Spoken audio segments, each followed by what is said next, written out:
Episode 1: A New Darkness. Mind control is the order of the day.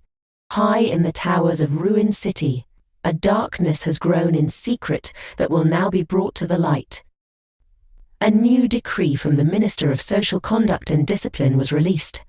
All citizens, by mandate, must begin the use of the new MCF system for all transactions and citizen reporting. This move on the citizens of Ruin City would be the first step towards universal control of all dominions, dark and light.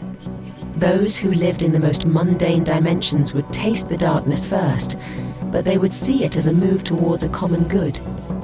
For many years, civilization flourished in the new dawn of the MCF system. Technology moved forward, and the revolutions of atmospheric building, which gave needed space to the ever-growing population. Normal men had begun to embrace things they did not understand, and those very things would serve to harm them all. They became more and more engulfed in the development of their new dawn and lost track of who they were. Something else was seeming to write the next chapters of humanity. As time moved past in the new system of things, humanity fell farther and farther into depravity, bitterness and hatred. They had begun to lose the very humanity that brought them to this point. The overlords and powers of the most insidious desires had found themselves taking root. Citizens turned on each other, craving desires only known in dark myths and legends. A darkness that needed to be in control. Maybe it was the cry of a humanity deprived of its own soul, or maybe it was a plan to take its soul. The digital system of the citizens in Ruin City had shown them how they could strive forward through collective connectivity. But it proved itself to be the beginning of their downfall. Who knew what sinister agents were at play? Who knew that in the present moment of Ruin City, the seeds of cosmic enslavement were already active and at work? As Ruin City turned to chaos, the WTCHR system was developed. This artificial intelligence system would connect all citizens to the Commission of Morality, a global agency ran by Professor Carl Darwick. Darwick was a scientist who worked in the fields of telepathic energy patterns and neuropathway engineering. Professor Darwick had been physically altered during his involvement in experiments focused on a small asteroid that fell near his observatory. The asteroid was made of Uni 6, the first outer planetary system element to be studied. Uni 6, even in its smallest amount, carried energies that were too great to harness fully by known technologies. Through the enactment of the Commission of Morality and the WTCHR system, citizens began to obey the same call. They began to lose the desires of discord. They fell into place. Morality had won in Ruin City, but it was one of a false pretenses. To the citizens of Ruin City, life seemed to move on without too much remembrance of the turmoil before. In the eyes of most citizens, a golden age of numbness and stability had just set in. All things moved the way they were supposed to. Conformity leads to common success was the motto of the culture, and those who thought differently were reassigned. Deep in the halls of records, there were agents who pored over citizens' data and reported anomalies. Roger Hudson reported several incidents in which citizens were seen walking away from their lives in Ruin City. This was a phenomena that brought great concern with the Minister of Records. Since the mandated WTCHR system was created, citizens are not driven by thoughts or passions that exist outside of the closed society. The mere thought of doing an individual act so great as to leave the city would be considered morally apprehensible and possibly deemed illegal. Citizens branching outside of the moral codes would surely go through reassignment. Still, the exodus continued to take place, and those who left, strangely, could not be tracked. Citizens with the light of sun in their eyes walked farther and farther towards the setting sun, drawn to it, as if they could walk themselves into the sun itself. Those who began to seek, began to find. These anomalies were all open cases, and no one who had left their lives behind had been seen since their reported disappearances. These cases were all hidden by the Board of Directors of Halls of Records and the Minister of Records himself. Even though the episodes of instantaneous exodus continued, Science was working hard on harnessing the power of Uni-6. It allowed for the already existing WTCHR system to evolve. This evolution brought new sources of energy and stability to a humanitarian-deprived society. The progress drove the need to use the power source in every part of life. The problem was that no one knew what the effects on carbon-based lifeforms would be. The dawn of a scientific revolution brought the ability to aim farther, but also opened the door to their demise. Citizens found themselves trapped in their psychosis, mixing unknown elements, and new digital systems began to force the minds of the people to insanity. Some citizens were trapped in virtual prisons of the mind after opening themselves to the entirety of the digital world. Others found themselves being changed in their DNA and could only live attached directly to the system. All of society began to find themselves confused, scared, and strangely disconnected from each other. Huge crowds of people gathered, not knowing what to do, not knowing who to follow. Their mob-like confusion seemed to be organic, viral. But was it? There were those who embraced the changes and the new mental doorways. There were those who dove into the potentials of the times and took on what they thought was the next phase in evolution. An evolution that would fuse humanity with a digital system and a new unknown energetic biology from a far-off place. Dr. Cheryl Rae was one of the first to completely embrace the changes in society. Being a neuro-digital scientist, she was already working on fusing organic substances with the digital. Rae decided to be her own first test subject. She created an AI that could regulate the intake of energy from Uni-6 to manage the human side effects. Dr. Rae, gradually over time, became the first full bio-digital hybrid. Her research opened a new and strange potential for the use of Uni-6. People saw it as the fifth revolution. The governments saw it as a new means to control. But who was in control of the governments? Deep in the dimensions of evil and darkness, where only thoughts of deceit and malice exist, plans of opening portals to the worlds of the unaware were moving forward. Those driven by curiosity and their own desires to embrace the power they felt have become the conduits of chaos. The Lords of Destruction, who only have access to most of the known dimensions through secondary influence, now have a small foothold through Uni-6. Knowing that some humanoid creations are driven by their own need to claim evolution, they searched for societies more open to suggestion and coercion. These societies will allow themselves to go after their own ambitions by any means necessary. For the Lords of Destruction, selfishness was the substance they needed for all of their plans to move forward. As the discoveries of Dr. Rae and other high-level scientists expanded, stable devices to measure and harness the power of Uni-6 began to be developed. The most successful devices were those created by Dr. Bernard Strawson. Dr. Strawson was a molecular physicist who worked both for the governments and the corporations in the fields of cosmic energy, quantum fields, and planetary travel.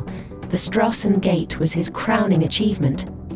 The gate allowed for the seeking out of Uni-6 in the known universe, and the transferring of any found material through the gate. The first test of the Strawson Gate was successfully achieved by Polaris 5, a deep space vessel that was also developed by Dr. Strawson and his team. Even though the team was headed by the now legendary Dr. Rae, and was very positive about their outcomes, no one could have expected the amazing and life-altering discoveries they would make on their initial endeavor. As the gate engaged the light of other stars, other galaxies became visible through the gate. At the center was a large, brilliant and ominous sphere of what seemed like pure Uni-6. This discovery would create another massive leap in the usage of Uni-6. The Polaris 5 was ordered to begin travel into the gate. As they passed through the gate, seemingly beaconed closer by the sphere, they realized they were passing into other places never mapped, never imagined. The Polaris 5 journeyed for hours until coming upon many oddly organic asteroid-like objects, big enough to land the craft. As Dr. Rae and her team of astronauts and scientists prepared to venture into an uncharted territory and experience, the sphere seemed to give off a sense of intelligence. The team, astonished and overwhelmed, began to step out of the craft almost under its control. Rae was the first to step out into this new world. As she did, she quickly noticed how this place was beginning to encroach on the very metal structure of the Polaris 5. This place was alive and visceral. It seemed to be acting like an organism that has just been threatened. It was aware of the Doctor and aware that she was aware of it, but that didn't matter. Her internal craving to go forward was driven by fear. She told the other teammates to wait for her to come back, as losing the team in an uncharted place would be the demise of the mission. Following what she later would christen the Dark Orb, Rae walked into a surreal new world that seemed quiet but not peaceful, alive but not healthy. Amazed by what she was seeing, Rae moved on. The orb led her through grand tunnels which seemed like being inside of an enormous beast. After walking for some time in the tunnels, she came to an opening. Rae saw what looked like towers on the horizon. Her curiosity was pumping through her veins like jet fuel to a rocket engine. She felt as if she knew this place, was a part of it somehow. As she reached what looked like an ancient but also futuristic city, she marveled at the idea that this was a civilization never touched by people like her. It was grander and more mysterious than anything she had witnessed of ancient civilizations. In the center of the structures was a silver tower that exuded the presence of malevolence. But still, Dr. Rae continued to venture deeper, seeking the source of her driving desire. In the shadows of twisted worlds frozen by touches of eternal light, the warming of evil intentions brewed. Dimensions had begun to touch, to embrace. The veil had begun to thin.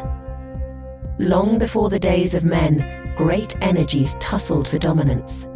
The worlds of the lords of malice were silenced by the councils of virtue. Many have forgotten the prophecies and stories from times before time.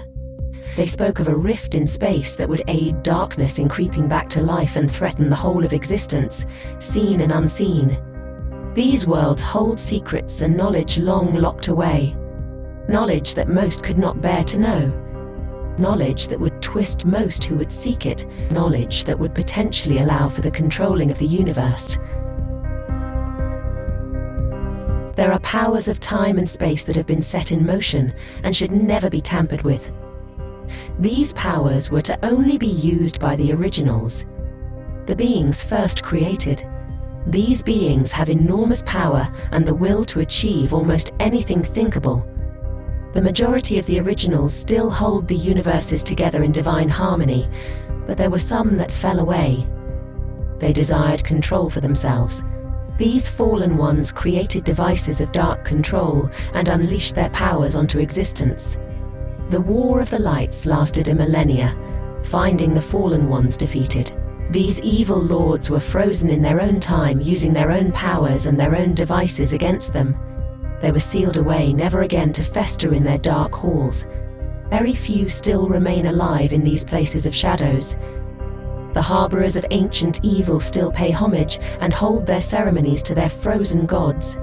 As shadows stand still in the womb of darkness, life breaths into a timepiece of great significance. The clock of the Abaran was a great timekeeper fashioned by the fallen ones out of their knowledge of eternal time. They stole the knowledge and created clocks to control time and space. These clocks were instrumental in the building up of the dark forces and the ensuing first battle of the eternal aeons. Now that breath has come back to the shadows will reach back out at light. Across the known higher dimensional planes, calls of congregation could be heard. Elders and chiefs, guides and prophets gathered to discuss the emptiness of the thrones of Gid. The thrones were placed as seats of eternal wisdom. Only those who were born with the light of eternity within them could sit on the thrones. The thrones had sat dormant since the war. Eldridge, Sharan and Judah were the last to sit and reign in wisdom.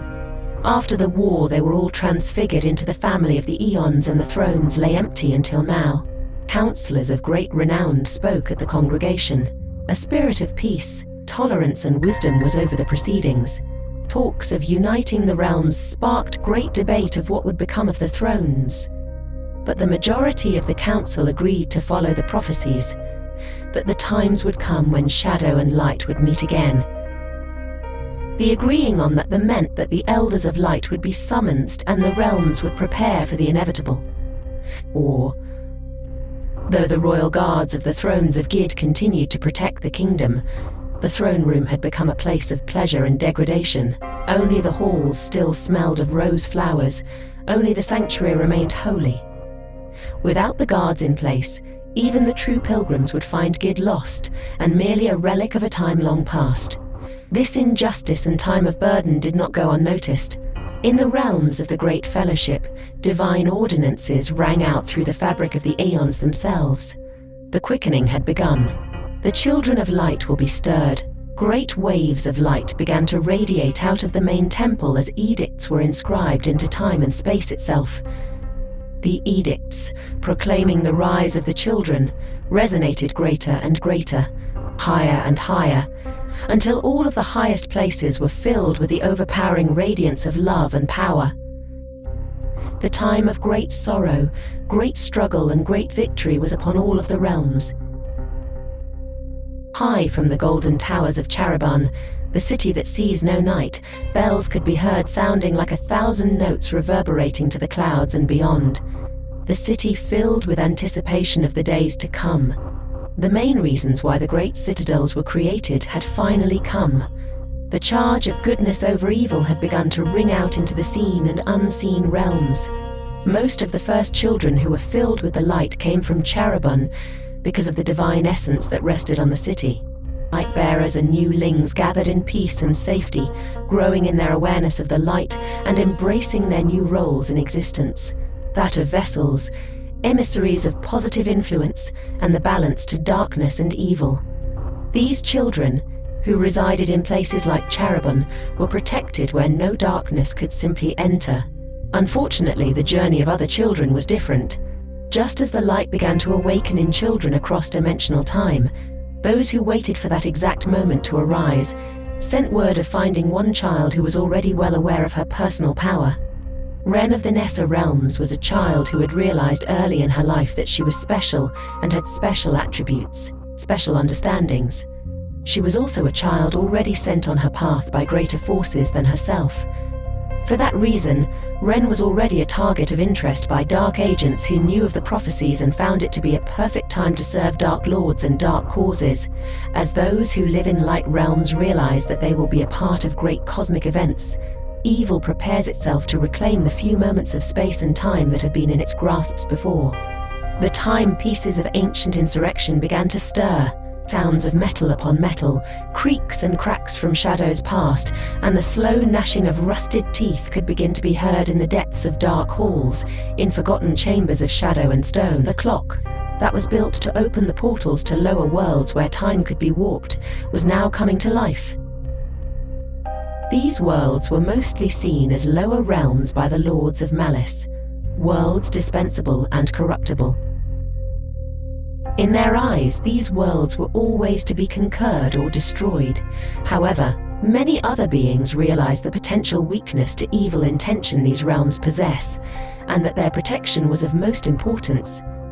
As the twisted machines came back to life, great torrents of bellowing smoke and fire began to peel back the fabric of space to reveal the first of evil's prey, the Orcadan realm. This realm consisted of dual-pattern energy forces that allowed for struggling civilizations to arise. Civilizations that were pendulums of positive and negative frequencies. The energy that threatened the balance of light and darkness once again reached out of its frozen prison into a sleeping world. The portals of dimensional time and space were opening. Prophecies were beginning to speak from the past. Even though Wren was not aware of the actual happenings in places unknown to her, she felt an unease that she had never felt before. Her heart raised with an anxiety that paralyzed her almost to the core. Wren was feeling the imminent destruction of a realm. She was sensing what only few could sense. The smoke of indignation had started to fill the skies of Jehona, the prime state of Orcadan. For the first time, governmental and private flight vessels could be seen in the skies over Jehona.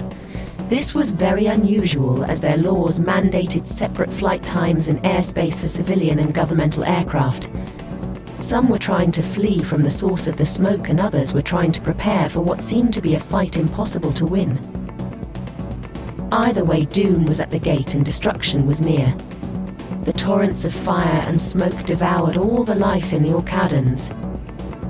There was nothing left to salvage, nothing left to foster.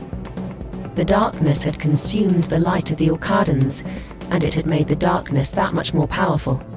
The dimension that was the Orcadans was now a great chasm, a portal of immense vastness. One that could usher entire worlds through its womb. Now that the shadows of darkness had come back to life, all worlds were vulnerable. The shadows crept and slithered into this new dark corner of existence, beginning to change it into malleable building blocks of cosmic substance. This process of changing matter's eternal essence was the ultimate plan of the Lords of Malice. Ultimately, they desired that all living substances, conscious or not, would serve dark intentions. This shift in the balance of light and darkness was not only felt by Wren. High in the chambers of Cherubon, guides of light and newly awakened children sensed and saw into the deepest parts of the portal. A dark orb, conscious, powerful and growing, was absorbing Orkangan's life force and creating its own shadow matter in its place. By the pure nature of these guides and the essence of light that was in the children of Cherubon, an orb of divine crystalline essence began to manifest in their midst. Out of this orb, a beam of radiant fire shot back into the vortex of the portal. The beam of fire reached through each of the dimension of Orkagan. These dimensions, even though few, were testaments to the humanities striving to seek the light. Civilizations that will no longer be found in the realms of light for this place had a different fate. A fate of swift and utter judgment. The fire reached deep into darkness, aimed like an arrow from the bow of the finest archer. Aimed at the source of the rift in time and space. Impact. The beam of fire had reached its target, incinerated it with the heat of 1,000 stars. The dark realm that was beginning to come into the light was Grandor, a dark stronghold of time long past. It served as a hub for gathering evil armies together and launching final attacks in the War of the Aeons. Grandor was a planetary dark body created by the Lords of Malice and was their final stand in that war. Why would it be the first line of defense now? What might the darkness hold this time? It seemed too easy for a few guides and newly aware children to send such a force of combat. It seemed that there was no defense from the darkness. No rebuttal. The energy that was produced by both the opening of the portal and the response of those who listen created a ripple in space that was felt in the farthest segments of time. Since there was already proceedings of councils pertaining to the thrones of Gid and the raising up of divine edicts, the elders of eternal waters had already begun to cultivate divine power so that the war could be waged and finally won. In the highest of the orders of men, Arundel the Wise was sought in the Temple of Dialandan to hear the final resonance and call to battle. Arundel was a high priest born and created in the light of the divine waters. He knew truth because he was born in truth. Throughout the aeons, the priesthood stood as the balance and the construct of the seen realms. Arundel spoke to the greatest of the council members of the prophecies untold, of how the light in humanity must fight for its very life. He spoke of how shadow has awakened to smoke and fire. He spoke of how malice and greed, confusion and chaos plan to devour all it can in the living realms. Wisdom and the compassionate intent of the council continued to bring in more and more divine energy to the temple. These guardians of realms, leaders of peoples and holders of deeper knowledge will be the pillars that the final conflict will be rooted upon. They will not be the ones who will fight this battle. They are now merely the conduits of eternal balance. They have already fought their battles and won. Now it is time for others to fight. It is time for the children to unite and fight their good fight.